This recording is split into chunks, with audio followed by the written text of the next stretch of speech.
कृपा है ठाकुर जी की। पुरुषोत्तम मास का यह अवसर 3 वर्षों में आने वाला यह मधुर मास, जिसे अधिक मास और कई जगह मल मास तक कहा जाता है। कहते हैं कि भगवान नृसिंह ने प्रकट होकर के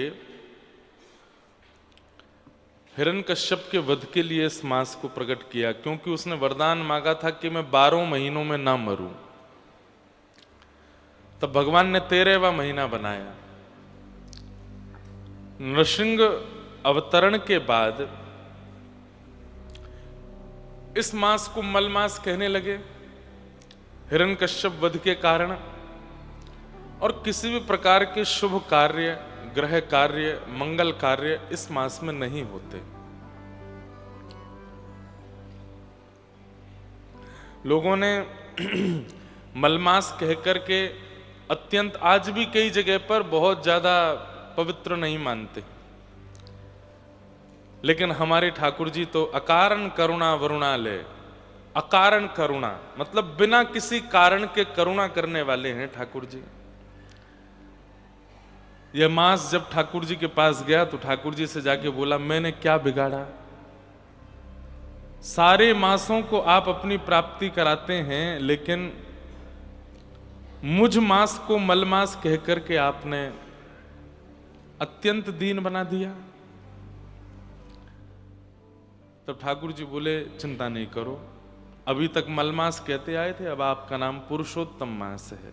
मेरा नाम ही मैं आपको देता हूं, और केवल नाम ही नहीं देता, सारे गुण देता हूं। पुरुषोत्तम मास में प्रकट होने वाले सूर्य, चंद्र, वायु, वरुण सब नारायण रूप होते हैं, सब ठाकुर जी के रूप में आ जाते हैं, सब भगवत रूप होते हैं। इसलिए इस पुरुषोत्तम मास को भगवत प्राप्ति का सर्वश्रेष्ठ साधन बताया। सामान्य दिनों में एक नाम एक ही फल देगा, लेकिन अधिक मास में अधिक फल देगा। अधिकस्य अधिकम फलम, ये अधिक है। यहां पर आप जो भी करोगे वो मल्टीप्लाई इनटू आपके स्वभाव के अनुसार, 100 से, 1000 से, 1 लाख से, 1 करोड़ से, जितना ठाकुर जी चाहेंगे, आपकी मनस्थिति के अनुकूल। मतलब जो सामान्य से सामान्य, अधम से अधम भी अगर होगा, वो भी यदि जो कभी नाम जप नहीं करता, कभी भगवत भागवत नहीं सुनता, कभी परिक्रमा नहीं करता, कभी मंदिर नहीं जाता, कभी अपने जीवन उत्थान के कोई क्रिया नहीं करता, ऐसा व्यक्ति भी यदि इस मास में एक माला जपे, तो ऐसे सामान्य व्यक्ति की भी मल्टीप्लाई इनटू 100 हो जाते हैं, 100 गुना तो हो ही जाता है। लेकिन नित्य तिलक धारण करने वाले, नित्य आराधन करने वाले, नित्य भजन करने वाले, नित्य कथा श्रवण करने वाले भी जब अधिक मास में उन नियमों का पालन करते हैं, तो उनका गुणा 1000, लाख, करोड़ कितना होता होगा, वो तो ठाकुर जी जाने। इसलिए अधिक मास बहुत श्रेष्ठ है। ऐसे पुरुषोत्तम मास में साक्षात पुरुषोत्तम जहां विराजमान है, श्री वृंदावन, वहां हम आप सब लोग मंगलमयी भागवत की कथा, और केवल कथा नहीं, उत्सव। हमारे लाल जी के उत्सव तो चल ही रहे हैं, लेकिन हमारे मनोरथी जो कथा के हैं, उनके ठाकुर जी के भी मधुर उत्सव चल रहे हैं। कल द्वारिकाधीश में उत्सव था, मथुरा द्वारिकाधीश में नौका विहार। कल नौका विहार का मनोरथ द्वारिकाधीश में हुआ है। आज सुरभि कुंड में है? चंद्र सरोवर। आज चंद्र सरोवर में ठाकुर जी का क्या नौका विहार है, रास है। वाह, आज रास का मनोरथ है।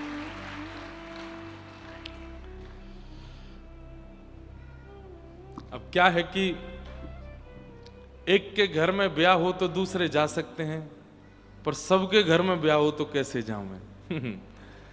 तो इनके ठाकुर जी के उत्सव का मैंने वचन तो दिया था कि मैं जाया करूंगा शाम को, पर हमारे लाला रूठे बैठे हैं, पुरुषोत्तम मास में हमारा उत्सव ना करेगो, तो उनके भी आज फल मंडली का उत्सव है, छाक लीला।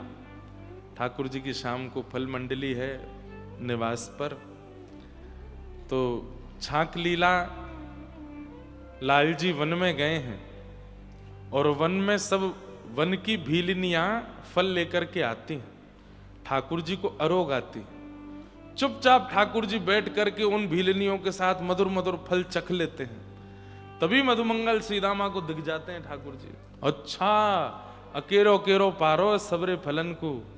सो ठाकुर जी अपने थोड़े थोड़े उच्छिष्ट फलों को लेकर के ऐसे अपनी पीतांबरी में लेकर के सब ग्वाल वालों के पास जाते हैं और फिर सब ग्वाल वालों के साथ फल प्रसाद पावे की लीला करें। तो आज भी ऐसी वहां लीला घर में है, लेकिन बैठ के दर्शन करने का विधान नहीं है क्योंकि भीड़ बहुत ज्यादा है। इसलिए वहां जैसे मंदिरों में लाइन होती है, बाहर से लाइन लग के दर्शन करके जाते रहो। और कोई ऐसा नहीं कि दोबारा नहीं आ सकते, दोबारा से आ सकते हो, लेकिन सबसे पीछे लाइन में लगो, फिर आओ, फिर दर्शन करो। तो ऐसे चलेगा नहीं तो दिक्कत हो जाएगी, एसी वेसी सब खराब हो जाएंगे, इतने लोग बैठ जाएंगे तो सब सफोकेशन ना हो जाए, हॉल है। इसलिए व्यवस्था रखी है, आप सब लोग 5:30 बजे शाम को उपस्थित होना। घर के बगल में एक गली है,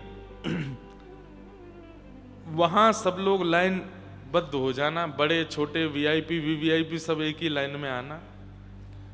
वृद्धों के लिए प्रयास कर रहे हैं कि पीछे के सेक्शन में कुछ, लेकिन मानते नहीं है लोग, इतने चतुर हैं, अपने आप को वृद्ध ही बता देंगे कुर्सी पे बैठने के लिए।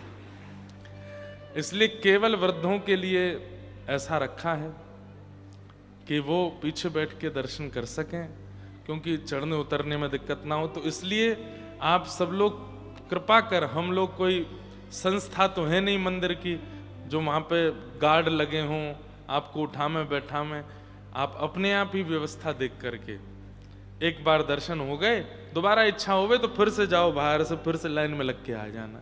ऐसे दर्शन की विधा रखना। लीला चलती रहेगी, लाल जी फल मंडली में विराजेंगे, बीच में भीलनिया के रूप में हमारी घर की सब माताएं आएंगी, फल लेकर के ठाकुर जी को भोग लगाएंगे।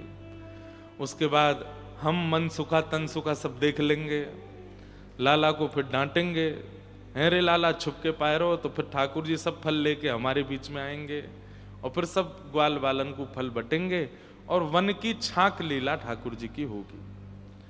लेकिन स्तब्ध होके किसी को दर्शन नहीं, चलते चलते दर्शन होंगे, पद पदावलियां चलती रहेंगी, आरती मनोरथ पूरे होते रहेंगे,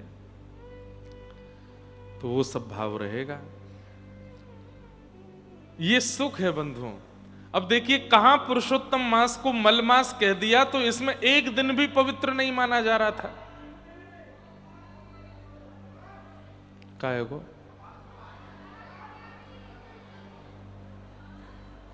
कथा के बाद माइक वाले भैया को उठा के ले जाना आप लोग।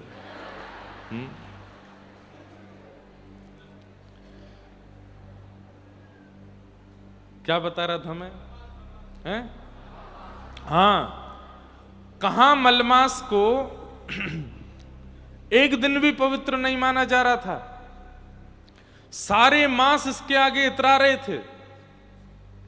श्रावण मास कह रहा था मैं कितना भाग्यशाली, मुझ में ठाकुर जी जल किलोल करते हैं। शरद मास कह रहा था पूर्णिमा का कि मुझ में तो रास करते हैं। भादों का महीना कह रहा था मैं तो सबसे श्रेष्ठ हूं, मुझ में तो जन्म ही लेते हैं। बसंत ऋतु कह रही थी कि मैं सबसे श्रेष्ठ, मेरे आते ही ठाकुर जी के गालों पर रंग लगने लगता है। कोने में बैठा मलमास रो रहा था कि मुझ में कुछ नहीं होता, मैं तो मल हूं, मैं तो अधिक हूं। अधिक मतलब ये 12 महीने जो 3 साल चलते हैं ना, ये पूरे पूरे 12 महीने नहीं होते, इनमें कुछ अधिक शेष बच जाता है। अब वो अधिक शेष कैसे बचता है, वो एक कोई ज्योतिषज्ञ होंगे वो आपको विस्तार से बताएंगे।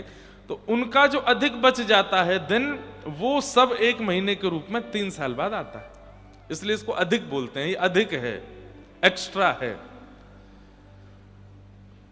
अधिक कोने में बैठे रो रहा था मुझ में तो कुछ उत्सव भी नहीं होते कोई। और आपको क्या बताएं, हर महीने संक्रांत आती है, अधिक मास में संक्रांत भी नहीं आती।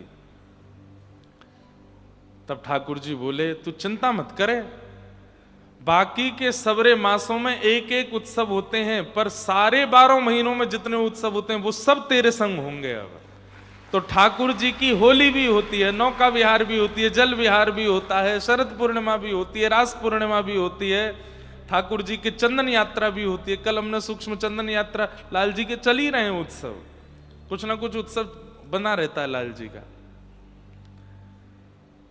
तो ऐसे ठाकुर जी के सारे उत्सव होते हैं, साल भर के जितने उत्सव सब अधिक में होते हैं।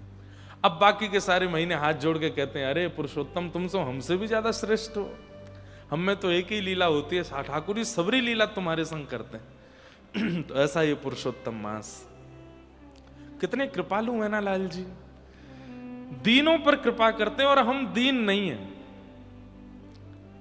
जो दीन है, दीन बंधु नाम है ठाकुर जी का, और हम दीन ही नहीं हैं। हमारे अंदर चतुरता इतनी बढ़ी हुई है कि जिसके कारण ठाकुर जी हमसे दूरी बना के रखते। दीन बन जाइए, सरल बन जाइए, सहज बन जाइए, और उपेक्षित होइए मत, पर उपेक्षितों की तरह ही रहिए। किसी कार्य को कहने के लिए आपको निमंत्रित, तो आप कह दिया कीजिए कि मैं अधिकारी तो नहीं हूं, फिर भी आप बुला रहे हैं तो आऊंगा। मैं योग्य तो नहीं है, फिर भी आप कह रहे हैं तो आऊंगा। लेकिन आजकल एक बात बोलूं, इतना बनावटी जमाना हो गया कि ऐसी बातें भी बनावटी लोग ही बोलते हैं।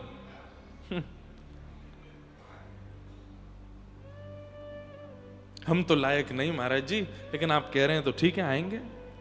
हमारी कोई योग्यता नहीं है महाराज जी, लेकिन आप कह रहे हैं तो सब करेंगे। ये भी कई बनावटी लोग बोलने लगे, और उनकी बनावटी बात अलग ही पता चल जाती। कोई मिले, मुझको मिलते रहते हैं, तो मैंने कहा भैया आपकी बड़ी कृपा, देखो आपके सानिध्य में सब लोग कितना आनंद ले रहे हैं। मैं तो महाराज जी कण हूं, कण, चरणों की कण हूं, और कण में भी सबसे छोटी कण हूं, मुझे पीस दीजिए चरणों से। अलग ही पता चल रहा है कि बनावटी बोल रहे हैं।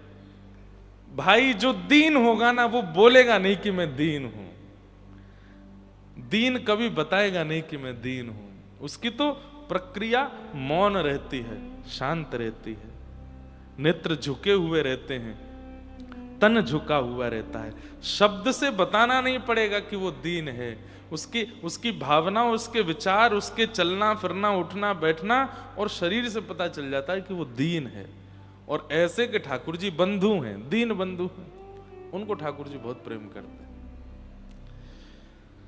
दीन बंधु बनो, ठाकुर जी के प्रिय बनने का प्रयास करो, और वो प्रयास इस मास में संभव है। अब तो बहुत दिन बचे हैं, अब तो बहुत कम दिन बचे हैं, शेष दिन ज्यादा नहीं है। इसलिए इस मास को आनंद के साथ में, जो शेष दिन बचे हैं, उत्सव मनाते हुए, कथा सुनते हुए, खूब सुंदर वृंदावन का वास करते हुए। बहुत सुंदर एक पद है वृंदावन, क्योंकि मैं वृंदावन में कथा कर रहा हूं ना, तो यहां पर व्रज के भाव सब जगह नहीं प्रकट होते, सब जगह नहीं निकलते हैं, यही निकलते हैं।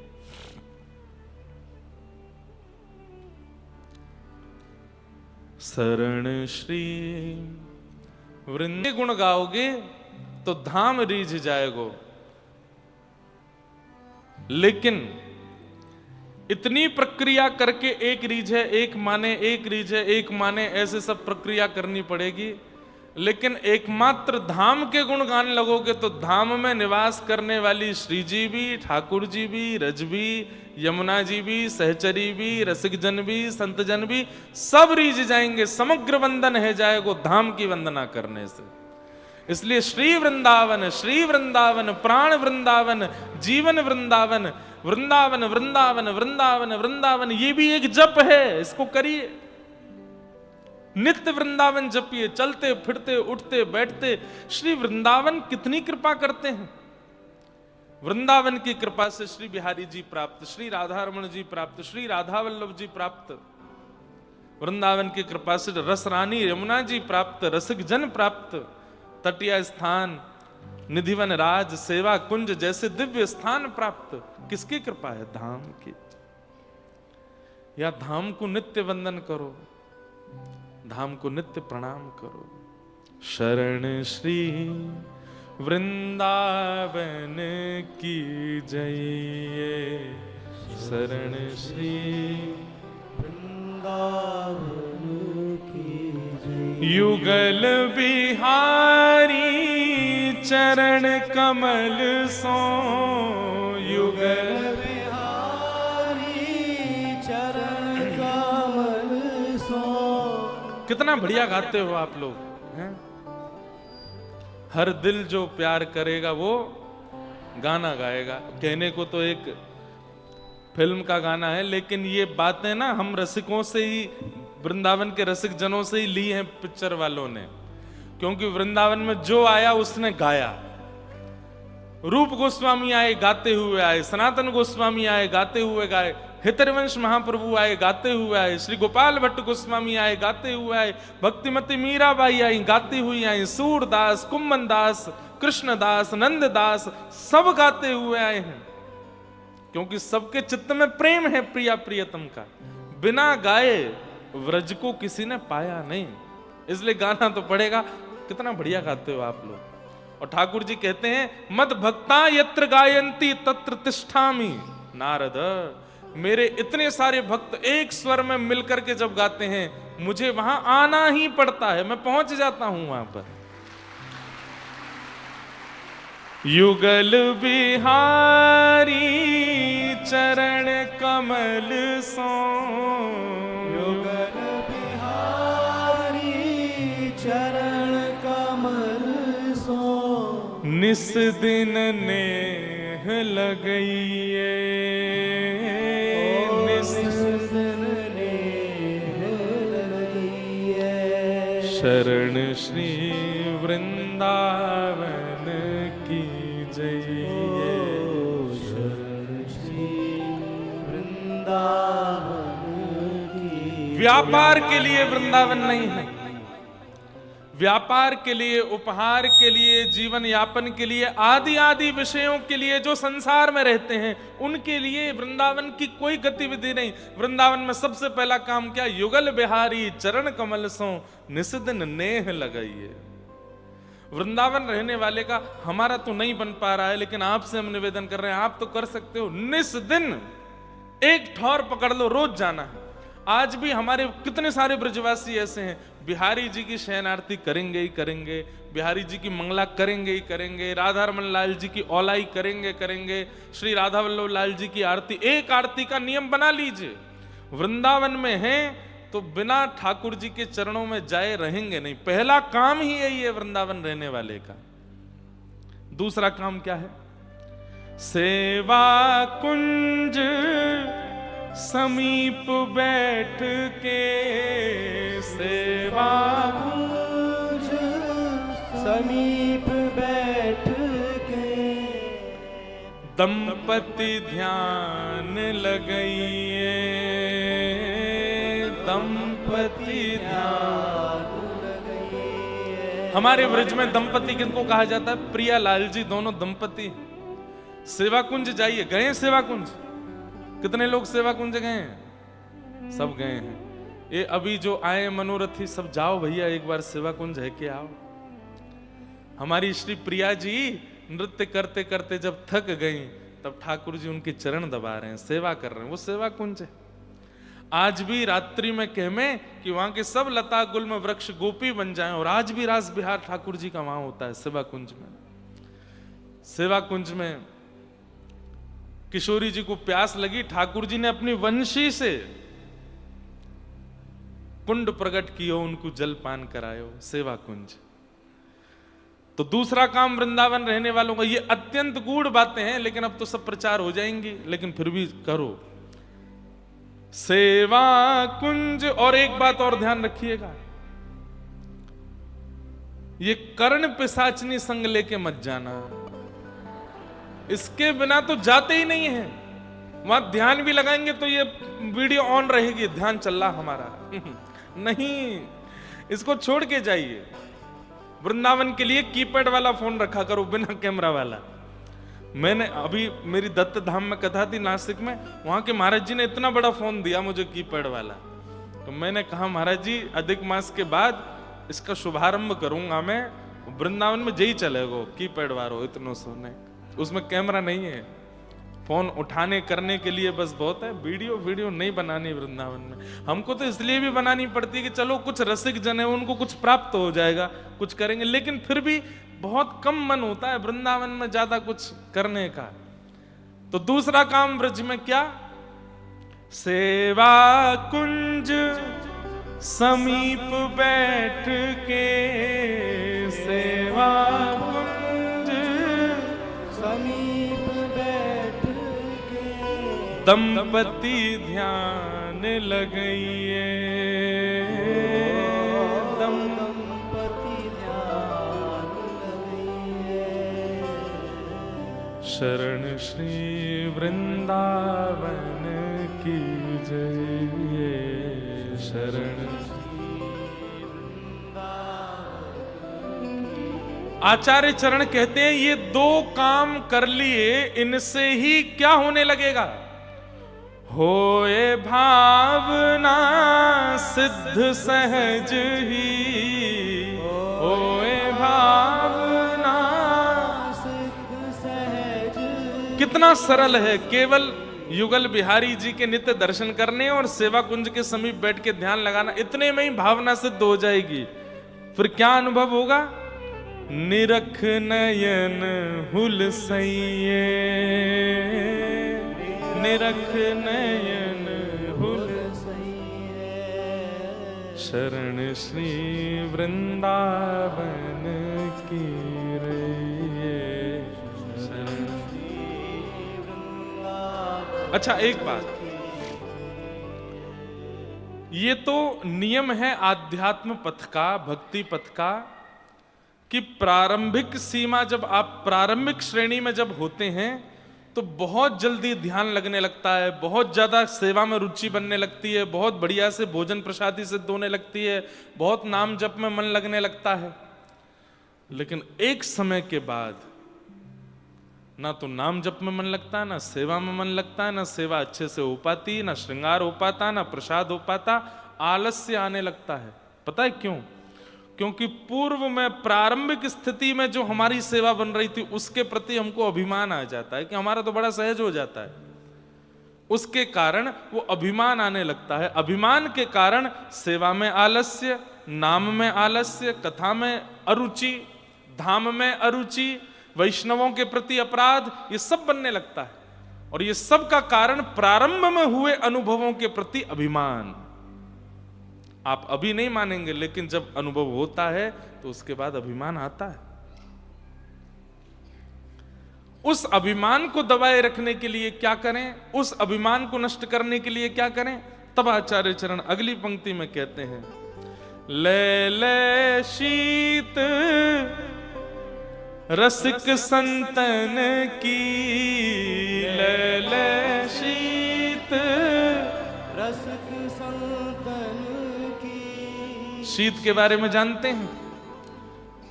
कोई महापुरुष पाले, उसके बाद जो अवशेष बचे वो शीत प्रसादी कहलाती है। उस शीत प्रसादी को पाने से क्या होगा? बोले अहम शून्यता बनी रहेगी।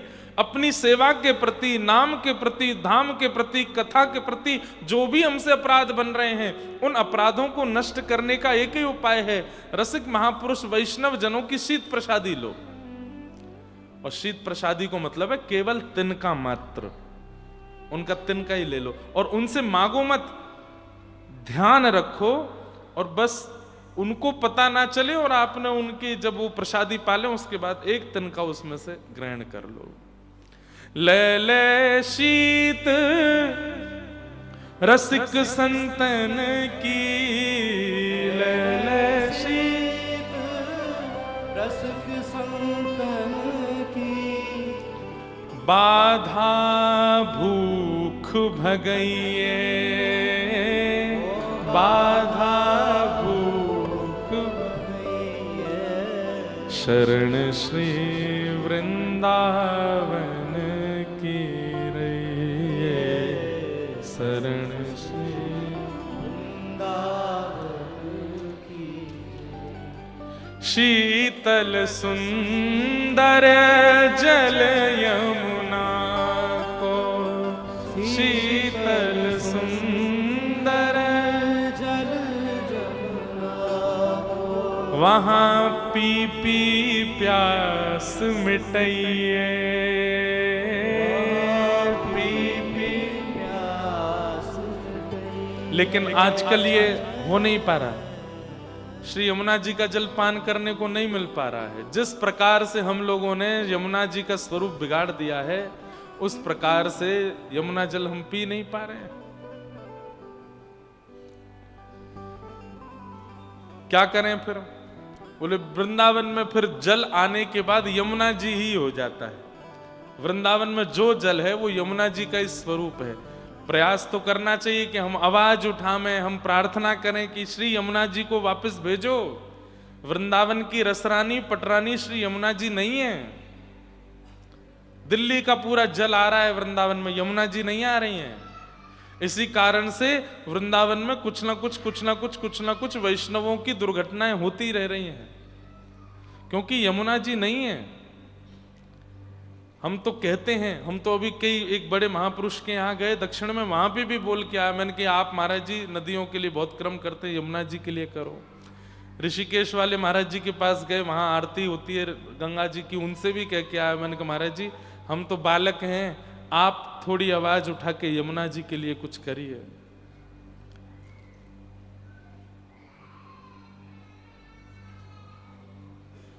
कौन को रो रहा हो भैया? ये पता है आपको, बालक के द्वारा संदेश देके यमुना जी ही रुदन कर रहे हैं। हमें ऐसा लगता है यमुना जी ही आज्ञा कर रहे हैं कि हां हमारे विरह को कोई तो बता रहा है। श्री ठाकुर जी प्रसन्न कम दिखते हैं वृंदावन में आजकल। क्यों? रस रानी श्री यमुना जी का प्रवाह रुका हुआ है। रस रानी यमुना जी के स्वरूप को हम लोगों ने अति धूमिल कर दिया है। एक बालक कल हमसे मिलने के लिए आए और वो दंडवती कर रहे हैं, 21 दंडवती ऐसा उन्होंने एक पोस्टर में लिखा है। और अभी 21वीं दंडवती वो केवल जल पी करके कर रहे हैं, और उनका केवल ये कहना है कि महाराज जी व्रज को व्रज रहने दिया जाए। मांस मदिरा की दुकानें व्रज में तो नहीं है अंदर वृंदावन में, लेकिन सीमा पर हैं, वो सीमा से बंद होनी चाहिए। और श्री यमुना जी का जल पुनः पवित्र होना चाहिए। हम लोग व्रज में आते हैं, खाते हैं, पीते हैं, नाचते हैं, दर्शन करते हैं, चले जाते हैं। लेकिन भैया अगर ऐसे ही करते हुए प्राण त्याग दिए तो हो सकता है निकुंज में प्रवेश तो मिलेगा, लेकिन ठाकुर जी कहेंगे तुम कुछ करके नहीं आए यमुना जी के लिए। श्री यमुना जी को पवित्रीकरण करने के लिए तुमने कुछ नहीं। ये कलियुग है बंधुओं। यहां आप सोचें कि ठाकुर जी फिर प्रकट होकर के तांडव करेंगे कालिया नाग की तरह, ऐसा नहीं होगा। कलिकाल में भगवान कहते हैं अहम भक्त पराधीन, मैं चाह करके भी कुछ नहीं करूंगा, सब तुम करोगे। अगर हम नहीं करके गए तो ठाकुर जी नाराज तो होंगे। तो श्री यमुना जी के लिए हर वृंदावन आने वाले को आवाज उठानी चाहिए। अरे हमारे पीछे पड़ जाते हैं, बड़े बड़े महापुरुषों के पीछे पड़ जाते हैं, इन्होंने कथा में यूं बोल दिया, ये ऐसे कर रहे हैं, ये इतना पैसा लेते हैं, ये इतनी दक्षिणा लेते हैं, ये इतना लोगों को पागल बना रहे हैं, ये ऐसा पाखंड फैला रहे हैं। हमारे पीछे पड़ जाते हैं, कथावाचकों के पीछे पड़ जाते हैं। जिस विषय पर सोशल मीडिया पर आवाज उठानी चाहिए कोई नहीं उठा रहा है। यमुना जी का आचमन कर लिया तो पी लिया हो जाएगा आपको, इतना इतना अशुद्ध जल है। उस पर कोई बात नहीं करता, उस पर कोई कुछ नहीं बोलता। बस बोलने के लिए कौन मिल गए, ये प्रत्युत्तर नहीं देंगे, ये कुछ बोलेंगे नहीं, इसलिए इनके ऊपर बोलो, व्यूज कमाओ, अपने लाइक्स बढ़ाओ, मोनेटाइजेशन करा लो। चैनलों के लाखों रुपए चल रहे हैं, बड़े बड़े महापुरुषों के बारे में अभद्र टिप्पणियां करते हैं, और यमुना जी के लिए कोई बोलता नहीं दिखता। व्रज 84 कोस में ऐसे कैसे कैसे अद्भुत स्थान है, बिल्कुल नष्ट हो गए। ब्रज के कुंड, ब्रज के सरोवर और ब्रज की यमुना जी, कौन आवाज उठाता है इनके लिए? कोई नहीं।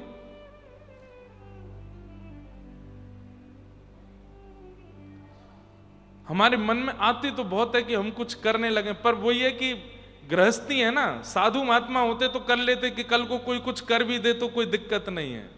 तो पीछे पूरा परिवार है ना, इसलिए ये भी सोचते हैं कि भैया कोई पता नहीं है, संसार वैसे ही दुश्मन बना पड़ा है। लेकिन व्यासपीठ से तो हम बोल ही सकते हैं ना, आप सबको तो कह ही सकते हैं कि आप करो। हमारे कुछ बालक हैं, शिष्य हैं, यहाँ बैठे होंगे, सब जाते हैं यमुना जी। यमुना जी जाकर के वहां पर जाकर के शुद्धिकरण का वहां अब जितना उनसे बनता करते हैं बेचारे, प्लास्टिक उठाएंगे, पन्नी उठाएंगे, मालाएं उठाएंगे, फूल उठाएंगे। पर यमुना जी में, अरे वृंदावन की यमुना जी तो ऐसी हो कि नित्य दर्शन करें, नित्य जलपान करें, नित्य यमुना जी के दर्शन करके प्रसन्न हो जाएं। अरे बिहारी जी को रिझानो है, नाम जप में एक माला कम करने लग जाओ, कोई दिक्कत नहीं, पर यमुना जी के लिए विचार करने लगो। यमुना जी जिसके प्रयास से शुद्ध होकर के वृंदावन में आ गई, बिहारी जी प्रत्यक्ष प्रकट है कि वाको हृदय से लगाएंगे कि तने यमुना जी के लिए कछु की हो। आप सब भी ताली बजा के सुन के हंस के चले जाओगे, करेगा कोई कुछ नहीं, मुझे पता है। विरोध की बात आ जाए, इनका विरोध करना है तो वो भी आगे आते हैं, जो कभी सोशल मीडिया पे एक्टिव, वो भी अपना अकाउंट बनाते हैं, हम भी विरोध करेंगे, इनका डालो, इनके बारे में उल्टा सीधा लिखो, क्या होता है। बोले वैसे तो अपने फोटो डालने पे 50 लाइक आते हैं, इनके बारे में बोलने 5000 आते हैं, डालो। क्या हो गया है संसार को? शुद्ध कथा कर रहे हैं, केवल लोगों को कृष्ण प्रेम में जोड़ रहे हैं, उससे भी लोगों को परेशानी है। और उससे परेशानी नहीं है कि यमुना जी की हालत कैसी हो रही है। ब्रजवासी हो, कितनी बार गए यमुना जी, नहीं जाते। कितना स्नान करते हैं यमुना जी में, नहीं करते। कितना जलपान करते हैं यमुना जी का। वृंदावन के आसपास के सारे नाले जा रहे हैं यमुना जी में। अरे यहां तो जाएंगे ही, क्यों? राजधानी से बड़े बड़े नाले आ रहे हैं यमुना जी, नाला ही आ रहा है, यमुना जी नहीं आ रही हैं। यमुना जी को रोक लिया है हथनी कुंड पर, वहां बांध है, उसके आगे यमुना जी नहीं आ रही हैं, पर कोई आवाज नहीं उठा रहा। बड़े बड़े महापुरुषों ने, हमारे गौ माता जी गौशाला वाले पूज्य रमेश बाबा, जहां पर ब्याहुला उत्सव हुआ, वृंदावन से जंतर मंतर तक यात्रा की थी उन्होंने कि यमुना जी का जल छोड़ा जाए, कुछ नहीं हुआ। और भी कई महापुरुष लगे हैं। यमुना मिशन करके एक प्रारंभ हुआ, उसने भी बहुत प्रयास किए, लेकिन यमुना जी वैसी की वैसी ही हैं। क्यों? जनबल मिलकर के बोले तब तो सरकार को चिंता होगी, कोई बोले ही नहीं रहा तो सरकार को चिंता भी नहीं है।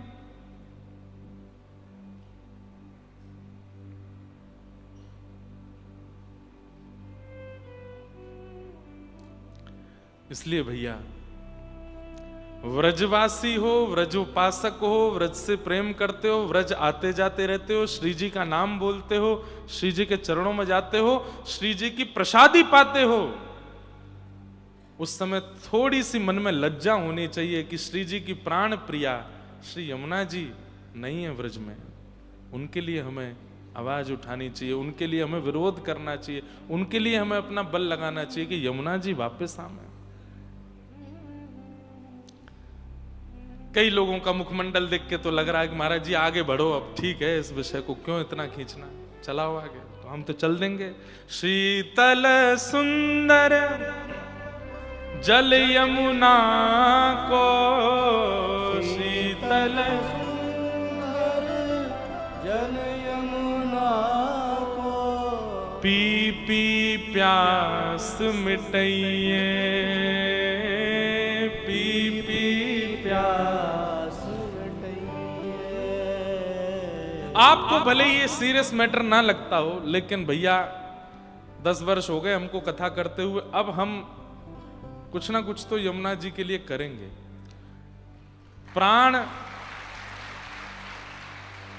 प्राण जावे उससे पहले यमुना जी के शुद्ध जल का स्नान पान मज्जन करके जाएंगे यहां से, ऐसे नहीं जाएंगे।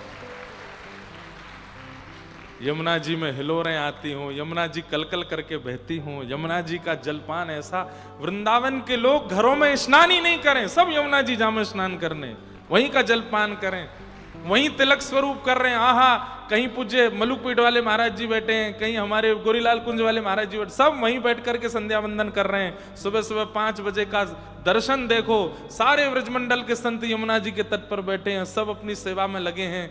कहीं ठाकुर सेवा चल रही है, कहीं शालिग्राम सेवा चल रही है। पालकियों में प्रतिनिधि रूप में राधा रमन लाल जी के प्रतिनिधि चित्र आ रहे हैं, राधा वल्लभ जी के चित्र आ रहे हैं, राधा रमन जी के चित्र आ रहे हैं। और सुनो, हमने सुना है कि किसी काल में श्री जी बाबा श्रीनाथ जी का जल भी वृंदावन से ही जाता था, विश्राम घाट मथुरा से ही जाता था, यमुना जी का जल अब भी शायद जाता ही होगा, आज भी जाते हैं। पर जिस दिन पवित्र हो जाएंगी यमुना जी, कितना आनंद आवेगा। हमारे श्री जी बाबा भी नाथ द्वारा में बैठे बैठे दत्तुइयां दिखाएंगे, आनंदित हो जाएंगे। मेरी श्री जी, मेरी प्राण वल्लभा श्री यमुना जी कितनी पवित्र हो गई, कितनी सुंदर हो गई। उस दिन वृंदावन में दीपोत्सव मनाया जाएगा, क्योंकि हमारी तो पटरानी है, हमारी तो बहू जी हैं यमुना जी। बहू रानी जब नए नवीले रूप में आवेंगी, पूरे वृंदावन में उत्सव मनाया जाएगा, कितना आनंद आवेगा। ये देख करके प्राण निकले तो हम समझ जाएंगे कि हमें सब कुछ प्राप्त हो गया। भजन का भाव, व्रज का भाव, कथा का भाव सब मिल गया कि यमुना जी के प्रत्यक्ष दर्शन हो गए। अभी स्नान पूर्णिमा आने वाली है। हमारे गिरधर लाल जी के स्नान के लिए जल पता है यमुना जी का कहां से लाते हैं? उत्तराखंड में कटा पत्थर एक जगह, जहां यमुना जी पहली आती हैं पृथ्वी पर, वहां जाते हैं। वहां जाकर के यमुना जी का जल लेके आते हैं, उससे फिर करते हैं। क्यों? बिल्कुल शुद्ध स्वच्छ, बिल्कुल जैसा यमुना जी का स्वरूप है, श्याम वर्णा, वैसी है वहां पर। लेकिन जैसे ही आप जाओगे, भीतर के एक एक पत्थर देख सकते हो, कंकड़ देख सकते हो, इतना सुंदर जल है यमुना जी का। सूरदास जी से किसी ने पूछा सबसे स्वच्छ और सबसे पवित्र नदी कौन सी भारत की, तब उन्होंने कहा गंगा जी। किसी ने कहा आप पुष्टि मार्गी होकर के यमुना जी का नाम नहीं बोले, तो सूरदास जी बोले आपने नदी के बारे में पूछा था, उसमें गंगा जी का नाम है, यमुना जी तो अमृत हैं, यमुना जी तो साक्षात पटरानी हैं। भैया उन यमुना जी के लिए प्रयास करो। राधा रमन लाल जी, राधा वल्लभ लाल जी, श्री बरसाने वाली हमारी किशोरी जी, गिरिराज जी, सब प्रसन्न हो जाए, पूरा व्रजमंडल प्रसन्न हो जाएगा यदि यमुना जी अपने रूप में पुनः आ गई तो। उनके लिए प्रयास करो। राधे श्याम नाम रट रसना, राधे श्याम नाम रट रसना, राधे श्याम नाम रस रटना, राधे श्याम नाम रट और रसना, आंसू द्रगन बहइये, आंसू द्रगन शरण श्री वृंदावन की जय, शरण श्री वृंदावन की, शरण श्री वृंदावन की जय, शरण श्री वृंदावन। सरस माधुरी पिय प्यारी के, सरस माधुरी पिय प्यारी, ओ सरस माधुरी पिय प्यारी के, सरस माधुरी पिय प्यारी के, ओ प्रेम पुलक गुण गइये, प्रेम पुलक। एक बात तो माननी पड़ेगी, वृंदावन में सूखे नेत्रों से दर्शन करना अलाउ नहीं है। वृंदावन में भीगे नेत्र होने चाहिए जब श्याम सुंदर के सन्मुख जाओ। और भीगे नेत्र भी अपने आर्तों से भीगे नहीं, अपने विषादों से, अपनी पीड़ा से भीगे नेत्र नहीं, उनके प्रेम में भीगे नेत्र। ठाकुर जी इतने इतने कोमल हैं, जब हम सूखे नेत्रों से ठाकुर जी को देखते हैं ना, ठाकुर जी को चुभते हैं हमारे नेत्र। इसलिए हमारी कई परंपरा, श्री राधा वल्लभ जी परंपरा में तो झरोके से दर्शन करो, ऐसे दर्शन करो ठाकुर जी का। हमारे प्रत्यक्ष नेत्रों की कटाक्ष, हमारे प्रत्यक्ष नेत्रों की तीक्ष्णता, कटाक्ष तो ठाकुर जी के हैं, तीक्ष्णता कहीं ठाकुर जी को लगे ना। के नेत्र हैं तो झरोके से दर्शन करो, भीगे नेत्र हैं तो आप प्रत्यक्ष दर्शन कर सकते हो। तो भीगे नेत्र कैसे हैं? सरल नेत्र हैं, ठाकुर जी को पीड़ा नहीं होगी उससे।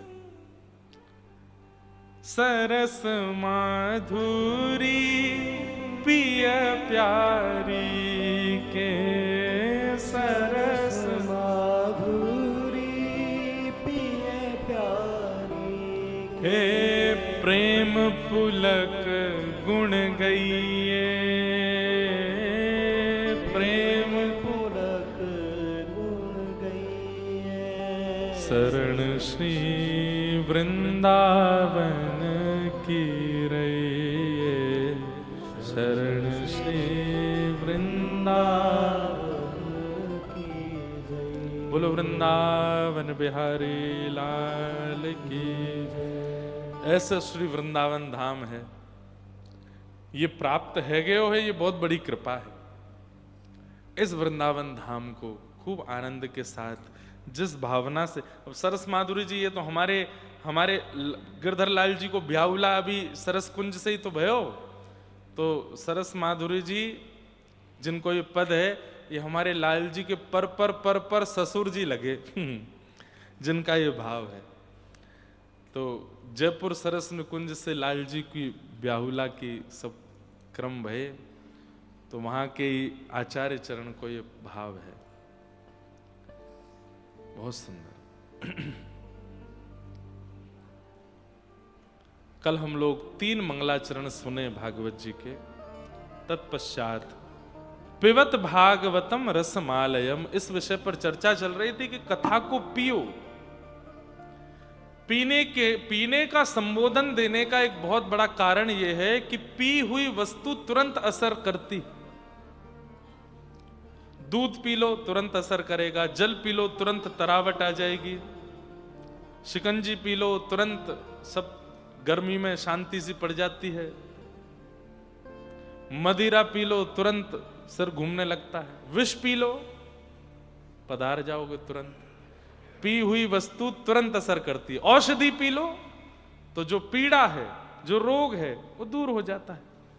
ऐसी कथा को भी पीने की आज्ञा श्री व्यास जी कर रहे हैं, वेद व्यास जी महाराज। कथा को पियो। पिबत भागवतम रसमालयम, मुहुर्हो रसिका भुवि भावुका,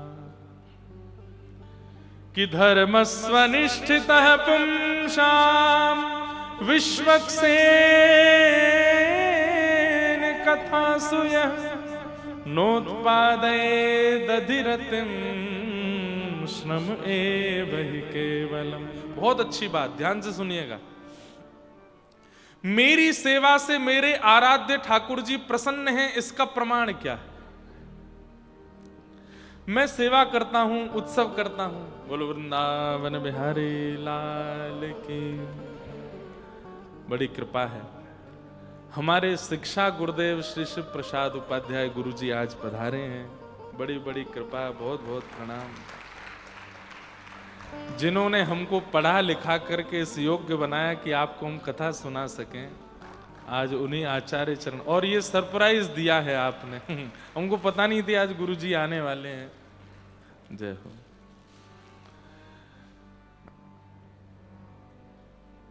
राधे कृष्ण कृष्ण कृष्ण राधे राधे, राधे श्याम राधे श्याम श्याम, राधे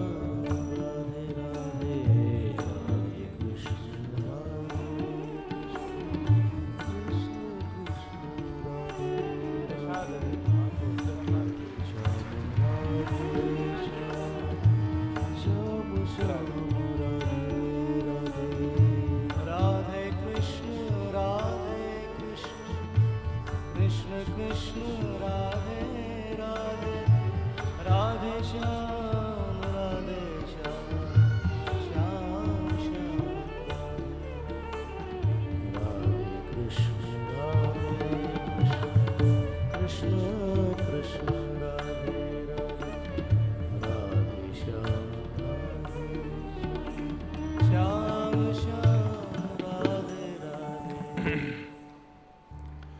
बड़ी कृपा है।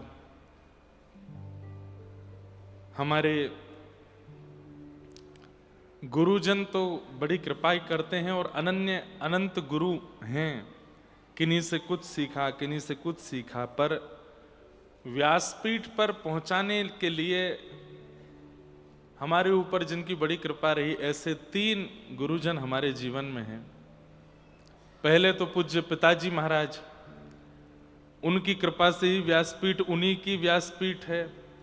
व्यास जी की परंपरा की ये व्यासपीठ पर पिताजी ने 46 वर्ष हो गए पिताजी को कथा करते हुए। कईयों की तो उम्र भी नहीं है यहाँ पे। 46 वर्षों से पूज्य गुरुदेव भगवान कथा कर रहे हैं, उनकी कृपा। दूसरे हमारे पूज्य नाना जी, पंडित श्री कृष्णलाल शास्त्री जी, वे बहुत छोटी अवस्था में, जब मैं स्कूल से आता था तो दोपहर में जब आता था तो सब लोग सोए होते थे घर में, प्रसाद पवा के सब सो जाते थे। नाना जी मुझे लेके बैठते थे, पुष्टि मार्गीय थे, और वही कृष्णदास जी के पद, कुम्मन दास जी के पद, सूरदास जी के पद रोज याद कराते थे मुझको। और फिर वृंदावन के रसिक संतों के यहाँ मुझको लेके जाते छोटे से में, और बोलते बाबा हमारी लाली को लाला है, कछु पद सुनाएगो। फिर मैं वहां पद सुनाता था। फिर कभी कथा सुनाते थे। सबसे पहला भागवत जी का मुझे वेणु गीत का श्लोक याद कराया पूज्य नाना जी ने।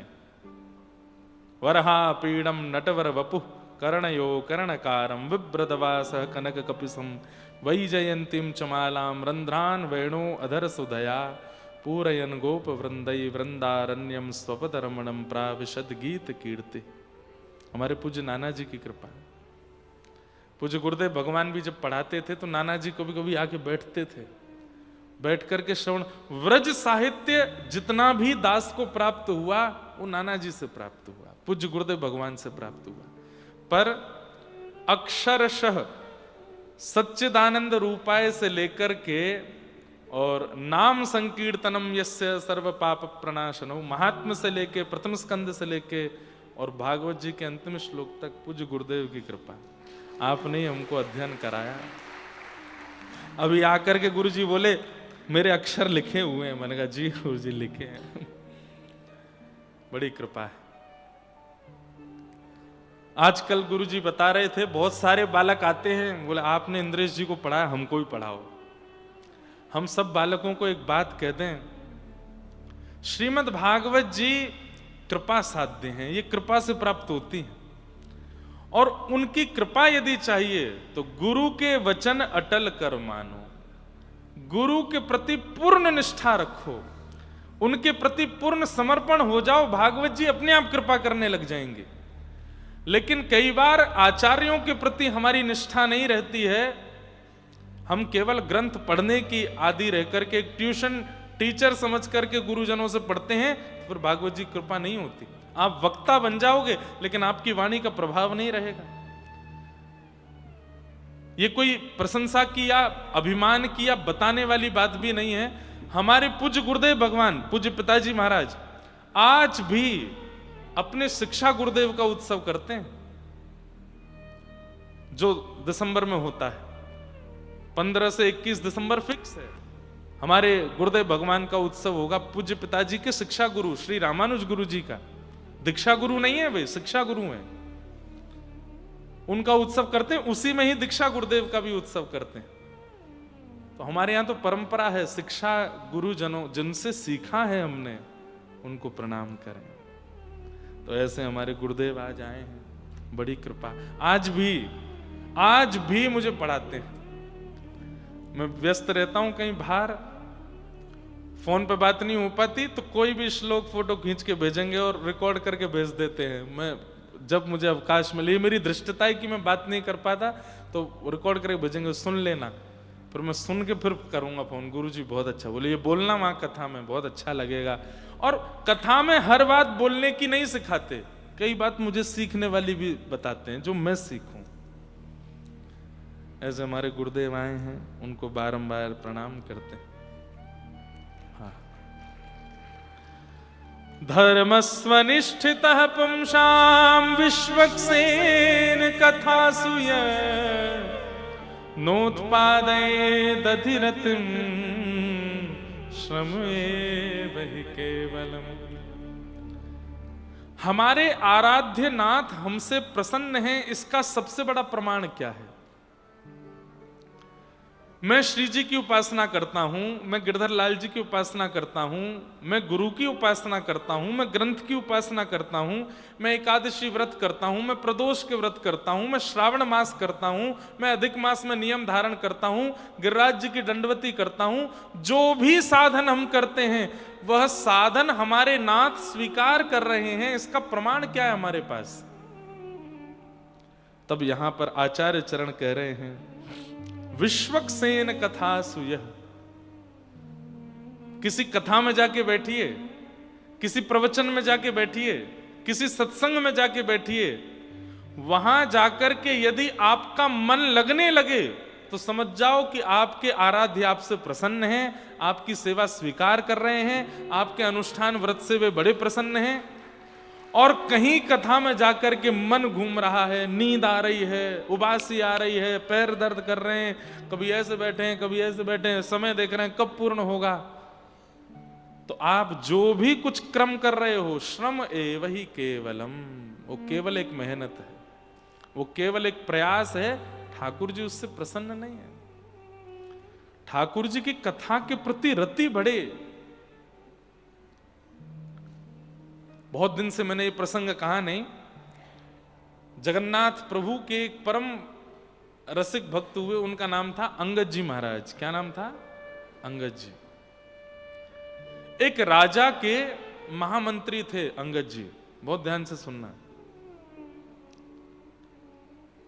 और राजा जो था वो संबंध में अंगद जी का भतीजा भी लगता था, मतलब राजा के चाचा थे।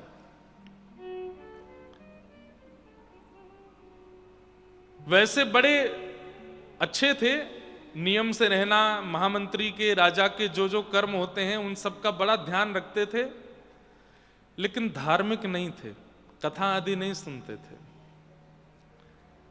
लेकिन भगवत कृपा से इनका जिनसे विवाह हुआ, अंगद जी की जो पत्नी थी वो बड़ी धार्मिक थी, नित्य कथा सुनती थी।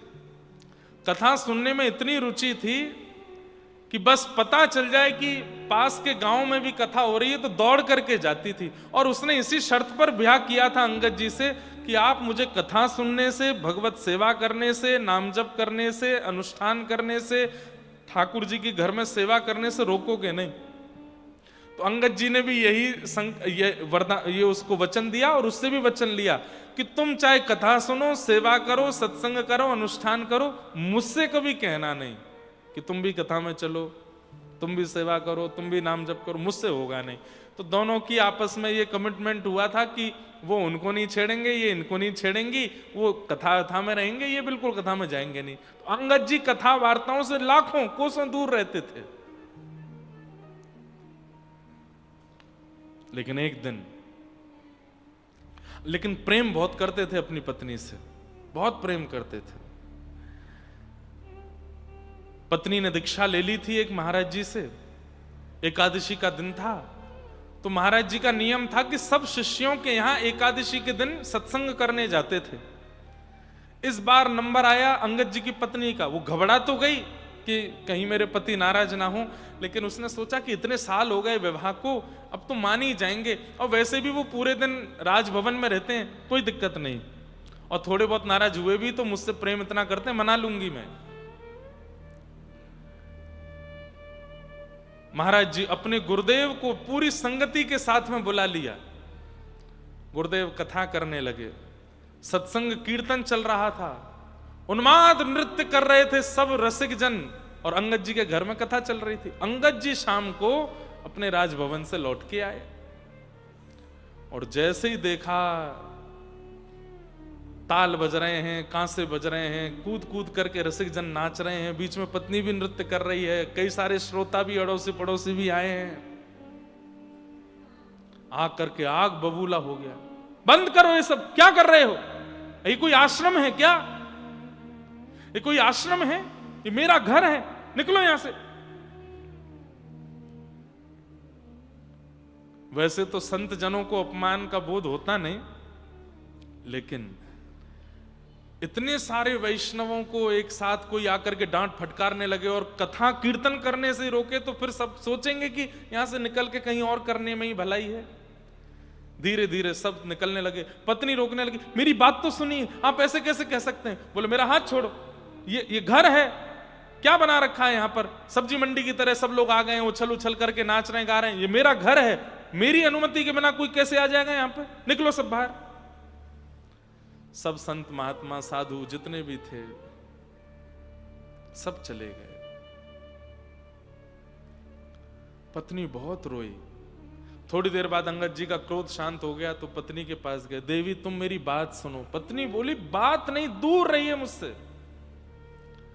और पत्नी ने कहा, आपको आज तक कभी रोका नहीं टोका नहीं, ये भी नहीं बोल रही थी कि आज कथा है तो आप बैठो, आप जाके अपने कक्ष में बैठते। अरे अकेले आपका घर है, मेरा भी तो घर है, मैं भी तो गृह लक्ष्मी बनकर के आई हूं। मेरा अधिकार नहीं कि अपने घर में अपने गुरु को बुला के मैं सत्संग करा सकूं? अच्छा देवी अब तुम नाराज मत हो, मैंने तुमसे पहले ही कहा था तुम कुछ भी करना मुझको उसमें मत लेना, और घर में करोगी तो मुझे आना पड़ेगा। पत्नी ने कहा, आप भजन नहीं करते, साधन नहीं करते, नाम जप नहीं करते, सेवा नहीं करते, फिर भी मैं आपके साथ रहती हूं, लेकिन आज आपने जो किया है इसके बाद मैं संग नहीं रह सकती। लेकिन क्या करूं, पतिव्रता नारी हूं, छोड़ करके भी नहीं जा सकती, इसलिए वचनबद्ध होती हूं अंतिम श्वास तक, प्राण निकलने तक, चाहे मेरा जीवन 50, 60, 70 वर्ष का क्यों ना बचा हो, ना आपको देखूंगी, ना अपना मुख आपको दिखाऊंगी, रहूंगी आपके संगी। पत्नी के जितने कर्म होते हैं वो सब करूंगी, लेकिन मुख नहीं दिखाऊंगी, और ना आपको देखूंगी आपने वैष्णव अपराध किया, मेरे गुरु का अपराध किया। और अंगद जी की पत्नी ने घूंघट कर लिया। 1.5-2 वर्ष हो गए अंगद जी अपनी पत्नी को देखे नहीं है, घूंघट में रहती है। अब तो अंगद जी की स्थिति ऐसी हो गई, इतने बेचारे विषाद में चले गए। अब घर आने का उनका मन भी नहीं करता, पत्नी बात नहीं करती है, बस थाली लगा के दे देती है, कपड़े धर देती है सुबह, बस सब क्रम करती है, ना वार्ता करती ना देखती। अंगद जी दुखी हारे बेचारे एक दिन अपने राजभवन से आ रहे थे, उन्हीं महाराज जी की कथा चल रही थी बीच रास्ते में। तो अंगद जी ने मन में सोचा, इस कथा ने मेरा पूरा घर उजाड़ दिया, लेकिन मेरी पत्नी मुझे त्यागने पर आतुर हो गई, कथा नहीं त्यागी उसने। ऐसा क्या है इस कथा में जो इतनी प्रिय लगती है? अपने घोड़े को कहीं बाहर बांध करके और अंगद जी भीतर जाकर के कथा में पीछे बैठे, और कथा का प्रसंग तो होते ही अद्भुत है। प्रसंग सुनते सुनते अंगद जी का इतना मन लगा, इतना मन लगा, थोड़ी देर में सब उठ करके खड़े हो गए। तो अंगद जी ने पूछा, आप लोग सब खड़े क्यों हो गए? बोले कथा विश्राम हो गई, आरती होगी। बोले कथा विश्राम हो गई? बोले हाँ, इतनी जल्दी क्यों? बोले अरे भैया तुम आके बैठे तब से अब तक 4.5 घंटे हो गए। अंगद जी बोले मुझे तो पता ही नहीं चला, 4.5 घंटे, कितना अच्छा लग रहा था, कितने बढ़िया प्रसंग, अब कब होगी ये कथा? बोले अब यहाँ की तो सप्ताह पूरी हो गई, कल से महाराज जी के पास के गांव में कथा है। अंगद जी ने सब पता ले लिया, बोले कल मैं आऊंगा। वापस घर गए, पत्नी से तो बात होती नहीं थी। अगले दिन फिर वो दूसरे गांव में पहुंचे, वहां जाकर के कथा। अब पीछे से धीमे धीमे गति उनकी आगे आने लगी, मध्य में आके बैठने लगे, इधर बैठने लगे। अब तो ये कि कथा से 4 घंटा पहले आ जाते हैं, सबसे आगे आके बैठते हैं अंगद जी और कथा सुनते हैं। अब तो स्थिति ये कि नेत्र बंद हो जाते हैं, अविरल अश्रुधार गिरती है नेत्रों से, और हाँ नाथ कहकर के रोते हैं कथा में अंगद जी। 1.5-2 वर्ष हो गए, पत्नी को नहीं पता है कि ये कथा में जाते हैं। एक दिन उन्हीं के ही शहर में कथा थी। अंगद जी राजभवन से आए, पत्नी घर से आई, दोनों बैठे हैं कथा में अलग अलग। और ऐसे ही एक कीर्तन प्रारंभ हुआ। अंगद जी उठकर के भाव आवेश में जब नृत्य करने लगे, धीरे धीरे सबकी नजर पड़ी कोई भाव में नृत्य कर रहा है। आगे बैठी उनकी पत्नी ध्यान से कथा सुन रही थी, पीछे मुड़ के देखा तो अंगद जी, और नेत्रों से अविरल अश्रुधार, और इतने भावावेश में नृत्य कर रहे हैं। पहले तो विश्वास नहीं हुआ, मेरे मेरे पतिदेव, ये अंगद जी महाराज है। थोड़ी आंख मीड़ करके और पास जाके बोली, ये अंगद जी हैं। आज इतनी प्रसन्न हो गई, इतनी प्रसन्न हो गई।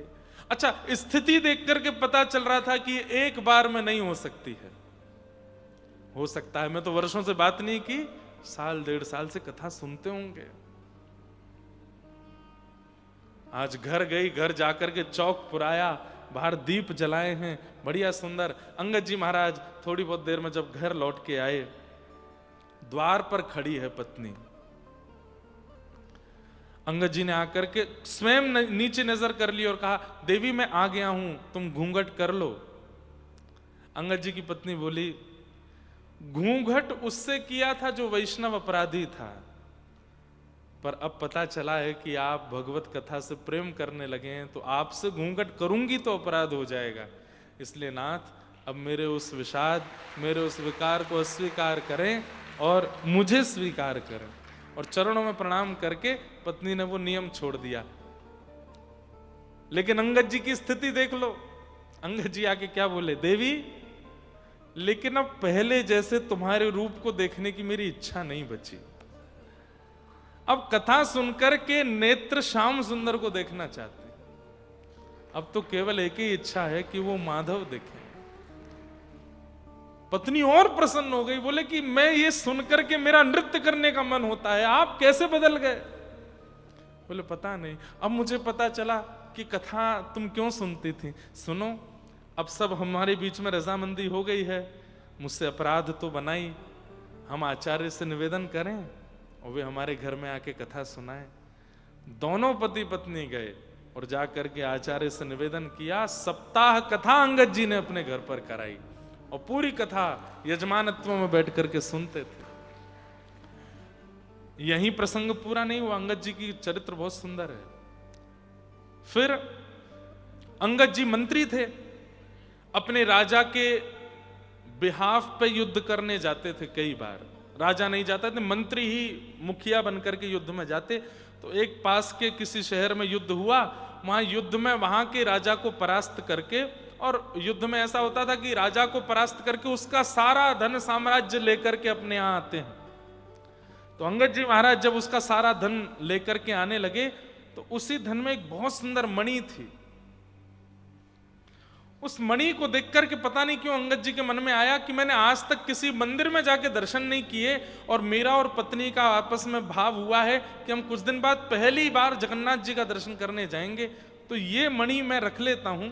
वैसे भी राजा कुछ ना कुछ उपहार देंगे मुझे, तो मैं ये मणि रख लेता हूं, ये मणि मैं जगन्नाथ जी को अर्पित करूंगा। उस मणि को उन्होंने अपने पाग में रखा। राजा को पता चला, राजा को किसी ने जाकर के खबर दी कि अंगद जी ने एक मणि को अपनी पाग में रख लिया।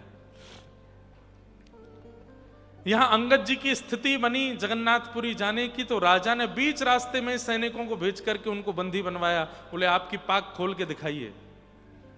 अंगद जी पत्नी की ओर देखे, बोले मैंने चोरी नहीं की है, मैं आकर के राजा को सब बताने वाला था। वो जीती हुई सामग्री में से सब सेना को उपहार देते हैं, तो मैं उपहार में ये मणि मांगने ही वाला था, लेकिन मुझे था कि मुझे जगन्नाथपुरी जाना है, पहले मैं मणि ले जाता हूं, सब क्रिया करके आके राजा को बता देंगे। बोले ये सब तुम्हारी बनावटी बातें हैं, हमें पता है तुमने मणि की चोरी की है, मणि दिखाओ। अंगद जी ने मणि निकाली, बोले मणि हमें दे दो। बोले अब इस मणि पर जगन्नाथ जी का नाम अंकित हो गया है, ये उन्हीं के लिए है, मैं आपको नहीं दे सकता। सैनिकों ने कहा तुम्हारा सर धड़ से अलग कर देंगे, मणि दो। बोले सर धड़ से अलग कर देना, एक बार जगन्नाथ जी को देखाऊं, उसके बाद जो चाहे करना, पर ये मणि तो जगन्नाथ जी के पास ही जाएगी।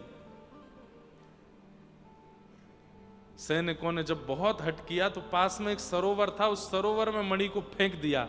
और अंगद जी महाराज भुजा उठा के बोले मैंने कथा में सुना है नाथ कि आपकी भुजाएं बहुत आवानुलंबित हैं, आप लंबी भुजाओं वाले हैं।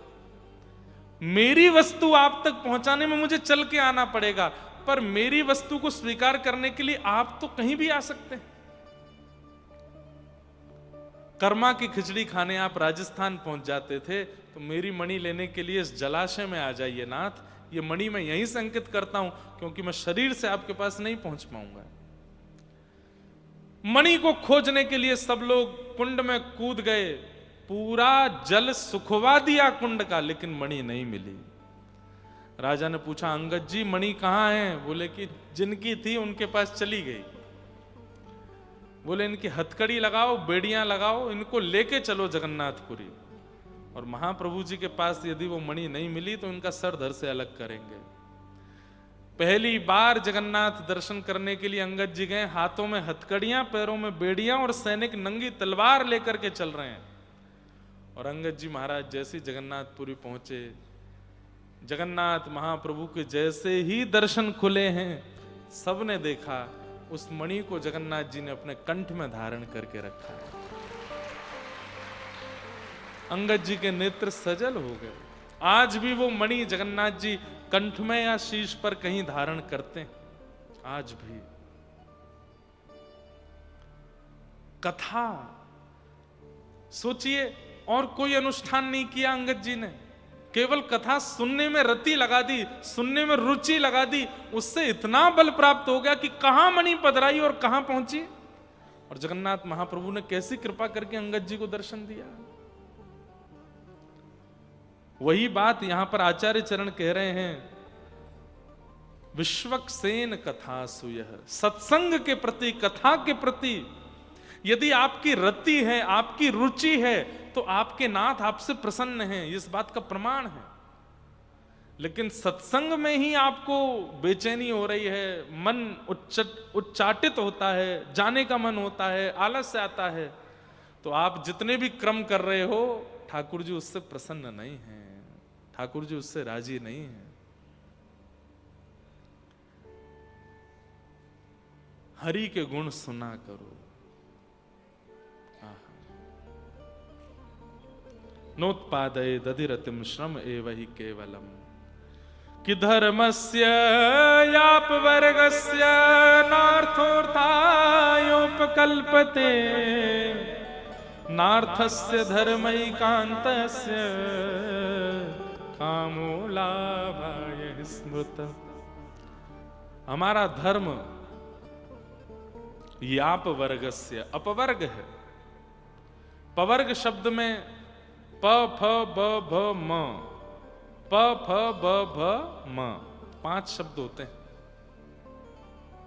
हमारा धर्म अपवर्ग है, पवर्ग नहीं है।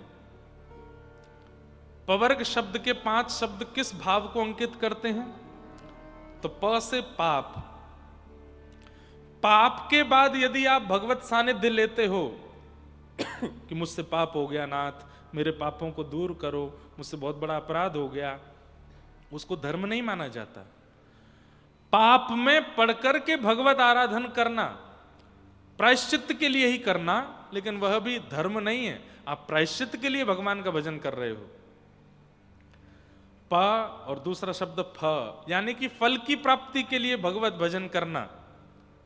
मुझे ये प्राप्त हो, ये प्राप्त हो, ये प्राप्त हो, इसके लिए हे हनुमान जी मैं आपकी आराधना करता हूं, हे देवी मैया मैं आपको ये निवेदित करता हूं, हे बालकृष्ण प्रभु आपको ये अर्पित करता हूं। फल की प्राप्ति के लिए किया गया भजन भी धार्मिक भजन, वो धर्म के अंतर्गत नहीं आता। आप फल ले रहे हो भजन करके, स्वार्थ है वहां पर।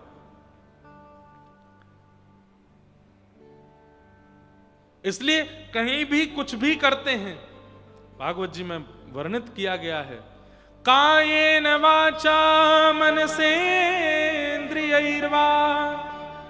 बुद्ध्यात्मना भानुषितस्वभावात् करोमि यत् यत् सकलं परस्मै नारायणायेति समर्पये तत्।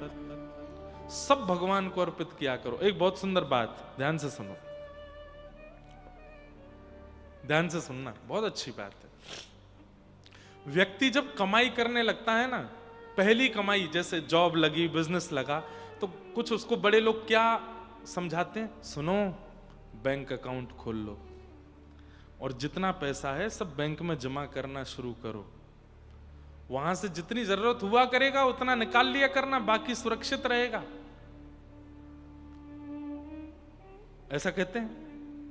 ऐसे ही पहली बार भक्ति पथ पर आने वाले, नाम जप करने वाले, साधन करने वाले, उनको भी कहना चाहिए एक बैंक अकाउंट खोलो। काहे का? ये जितना नाम जपते हो ये इकट्ठा होना चाहिए, एक जगह एकत्रित होना चाहिए, नहीं तो खर्च हो जाएगा। अच्छा, नाम खर्च कैसे होता है? जैसे मान लीजिए आपने माला की, माला करने के बाद आप घर से बाहर निकले, किसी ने कहा अरे भैया ये तो बहुत बढ़िया आदमी है, इतना अच्छा आदमी है, इसका क्या बताऊं, इसकी कितनी प्रशंसा करूं मैं। नाम खर्च हो गया, क्योंकि किसी ने आपकी प्रशंसा कर दी, आपको यश मिल गया। हजारों की तादाद में लोग हाथ जोड़ करके खड़े हैं, दंडवत कर रहे हैं, प्रणाम कर रहे हैं। इसका मतलब क्या? नाम खर्च हो गया, कीर्ति मिल गई आपको। यश, कीर्ति, वैभव, प्राण, प्रतिष्ठा आदि ये सब मिलना, ये नाम का खर्च होना ही है। और नाम खर्च कहां होता है? हमसे कोई पाप बन गया, नाम जपने के बाद भी, तो उस पाप से मिलने वाला जो हमको प्रायश्चित, पाप से मिलने वाला जो हमको जीवन में जो भी प्रारब्ध है, नाम से वो भी खर्च हो जाता है। नाम कृपा करके आपके पाप से मिलने वाले प्रारब्ध को खत्म कर देता, नाम खर्च हो गया।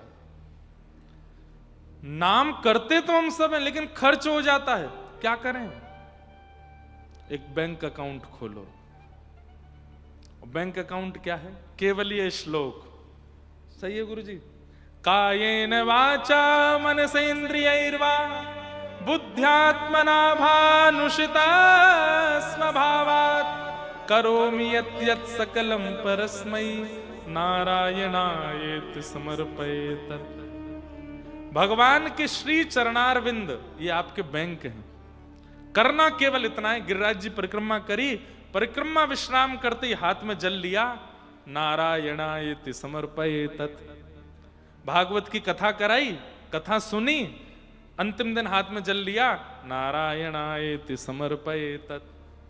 नित्य नाम जप किया, जितनी माला है उतनी करने के बाद में, ठाकुर जी की सेवा करने के बाद में, उत्सव मनोरथ करने के बाद में, अंत में केवल एक बूंद जल हाथ में लीजिए, नारायणायेति समर्पयेत्। जो भी कुछ करते हो, काया से, मन से, वचन से, बुद्धि से, प्राण से, जिससे भी जो करते हो, सब ठाकुर जी के चरणों में अर्पित कर दो। ठाकुर जी के चरणों में सुरक्षित हो जाते हैं, वे बैंक बन जाती है। आप कहोगे महाराज जी फिर इसका लाभ क्या होगा? लाभ सुनिए, इधर देखो, ध्यान से कथा सुनो।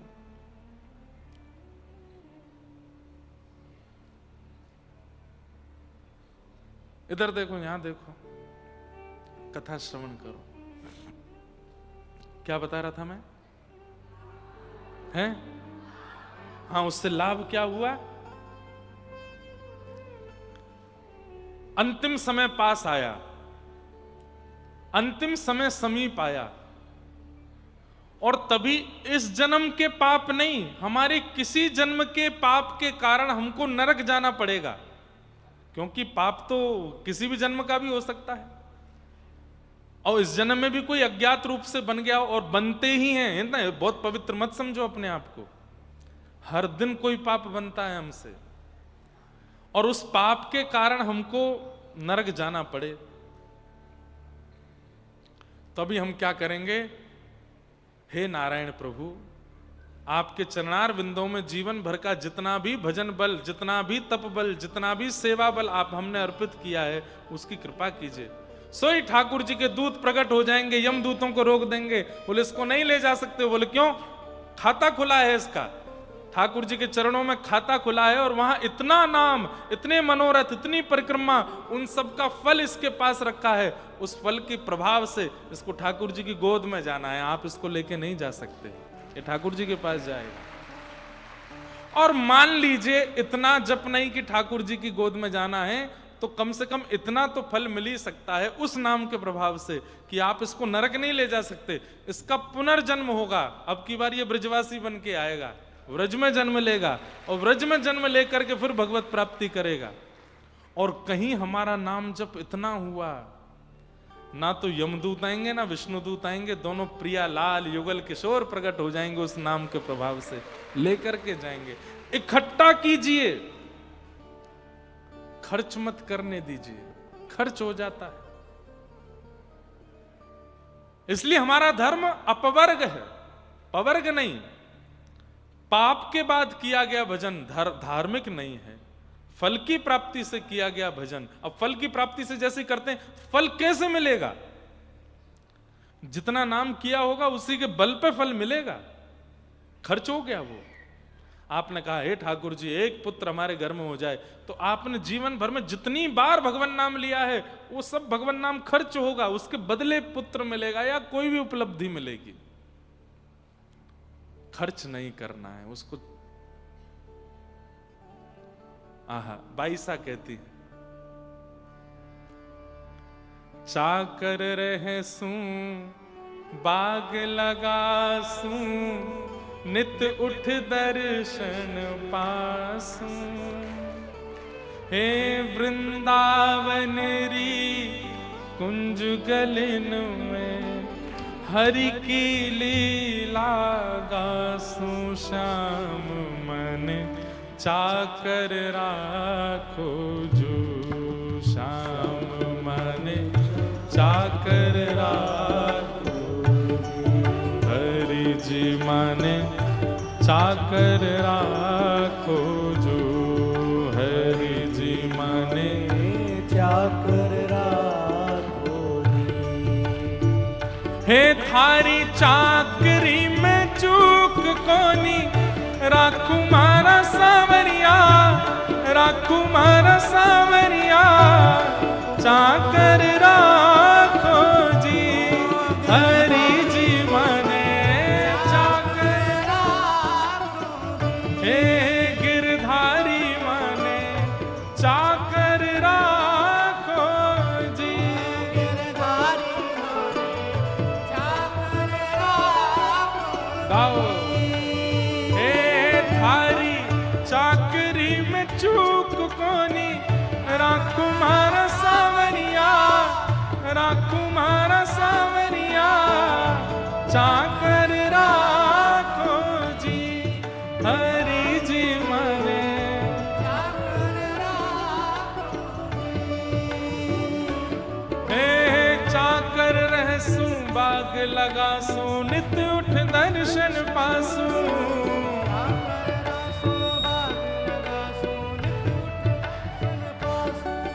हाँ चाकर रहसू बाग लगासू, नित उठ दर्शन पासू।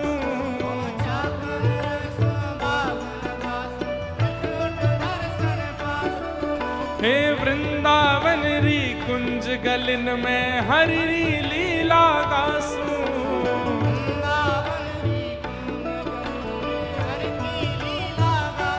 मैं तो हरि की गासू मारा सावरिया, गासू मारा सावरिया। चाकर राखो जी, हरि जी माने। हे गिरधारी माने चाकर राखो जी, गिरधारी माने चाकर राखो। गाओ भाव से। हे थारी चाकरी में चूक कोनी, राखू मारा सावरिया, राखू मारा सावरिया। चाकर राखो जी, हरि जी चाकर राखो। श्री वृंदावन बिहारी लाल की।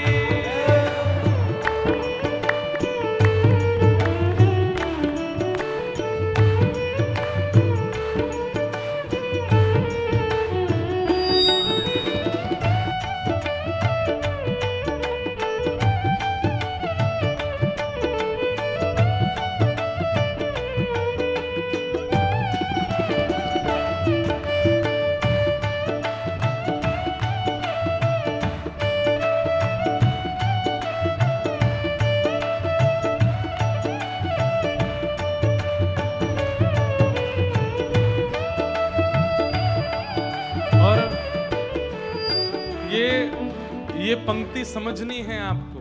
क्या? चाकरी में दर्शन पाऊं, सुमिरन पाऊं खर्ची। चाकरी में दर्शन पाऊं, चाकरी में दर्शन पाऊं, सुमिरन पाऊं खर्ची। चाकरी में दर्शन पाऊं, सुमिरन पाऊं खर्ची। हे भाव भगत जागीरी पाऊं, तीनों बाता सरसी। भाव भगत जागीरी पाऊं, तीनों बातों सरसी। हे भाव भगत जागीरी पाऊं, तीनों बाता सरसी।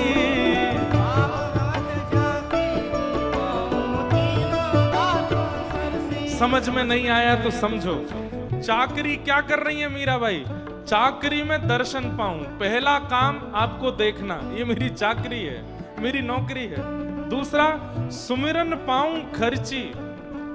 जैसे हम किसी को खर्चा देते हैं, खर्चा पानी देते हैं, तो आपसे मुझे खर्चा क्या मिलता है? चाकरी करने पर कुछ तो मिलेगा। जगत मजूरी देते हैं, क्यों राखे भगवान? तो आपका सुमिरन करना, ये आपके दर्शन किए बिना, मंदिर आए बिना भी आपका चिंतन करना, ये मेरी खर्ची है। 24 घंटा इस खर्चे को मैं करती रहती हूं। भाव भगति जागीरी पाऊं। भाव में रहना, भक्ति में रहना, भाव प्रकट करना, पद लिखना, ये मेरी जागीरी है। तीनों बातां सर से हो, या तो तीनों बाता सरसी मारा सावरिया, सरसी मारा सावरिया। चाकर राखो जी गिरधारी माने, चाकर राखो जी, हे बनवारी माने, चाकर राखो जी। बनवारी माने, चाकर राखो जी। ओ थारी चाकरी में चूक कोनी, राखू मारा सावरिया, राखू मारा सावरिया। चाकर राखो जी गिरधारी माने, चाकर। राखो। श्री राधा रमण लाल की।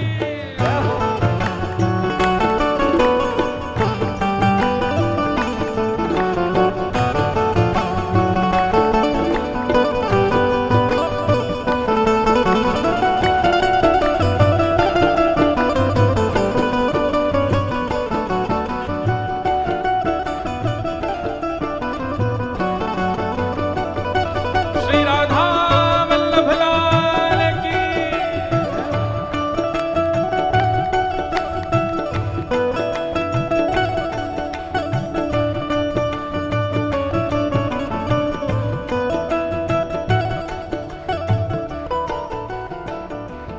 हे मोर मुकुट वे जंती माला, मोर मुकुट पीतांबर सोहे गल में जंती माला।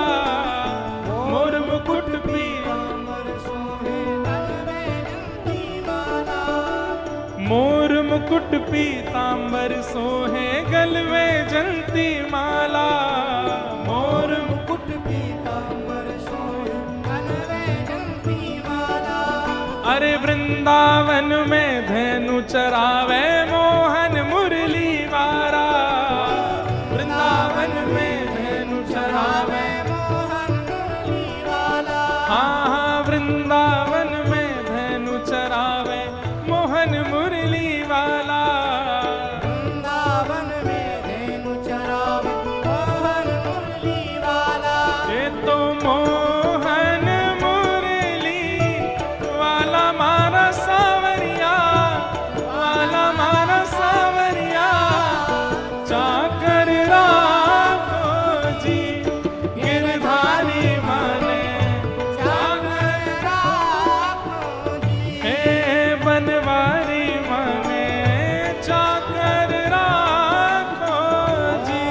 बनवारी माने, चाकर राखो। अरे ये चाकरी आपको भी मिले, मोको भी मिले, यही मारे तो ये भाव गा रहे हैं। ठाकुर जी से कहो, नाथ हमारा रिज्यूम ले लो, हमको नौकरी पर रख लो। हम बहुत प्रेम से, भाव से वृंदावन में आपकी सेवा करेंगे, यमुना जी को पवित्र करवाएंगे। आप हमको बस चाकरी दो। हे थारी चाकरी में चूक कोनी, राकुमार सावरिया, राकुमार सावरिया, चाकर राखो जी गिरधारी माने, चाकर राखो जी हे बनवारी माने, चाकर राखो जी बनवारी माने, चाकर राखो जी।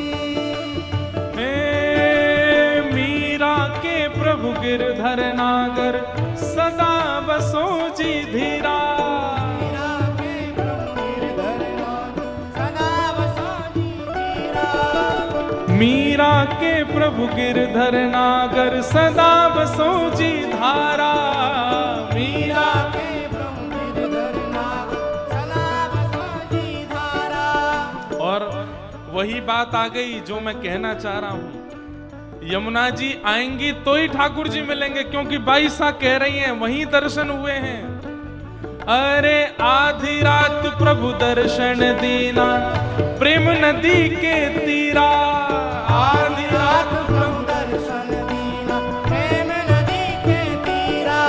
हाँ आधी रात प्रभु दर्शन दीना, प्रेम नदी के तीरा, आधी रात प्रभु दर्शन दीना, प्रेम नदी के तीरा। ये तो प्रेम नदी के तीरा मारा सावरिया, तीरा मारा सावरिया, चाकर राखो जी गिरधारी माने, चाकर राखो जी हे गिरधारी माने, चाकर राखो जी गिरधारी माने, चाकर राखो जी।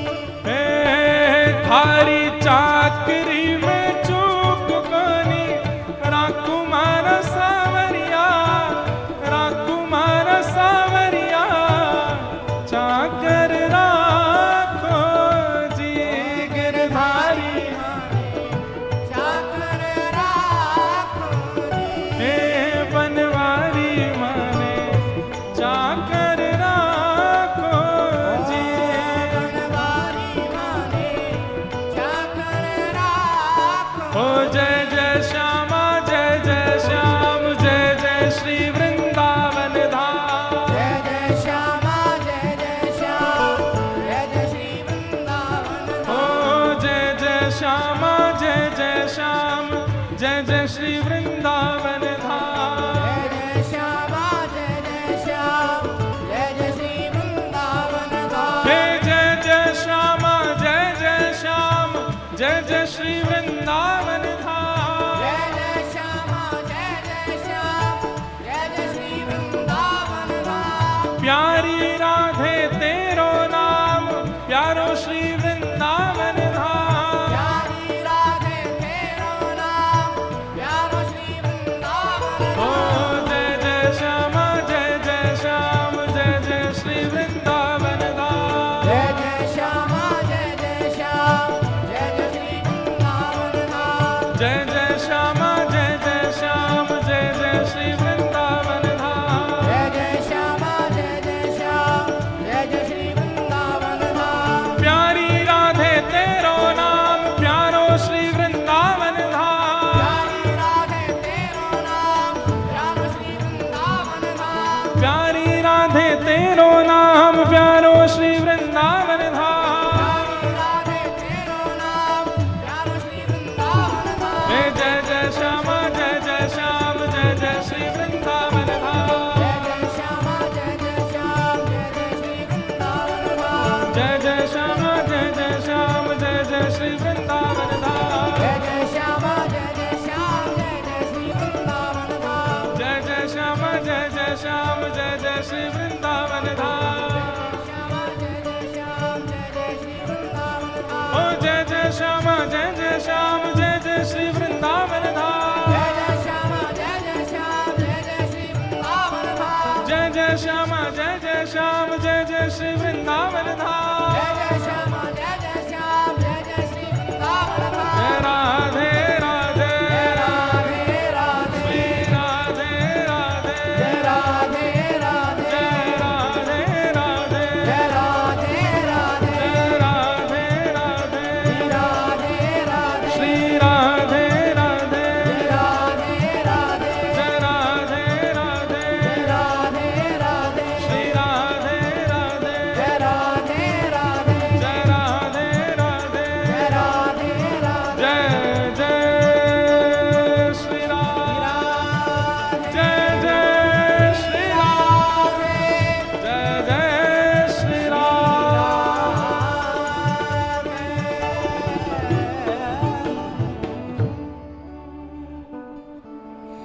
थारी चाकरी में चूक कोनी, राखू मारा सावरिया, राखू मारा सावरिया, चाकर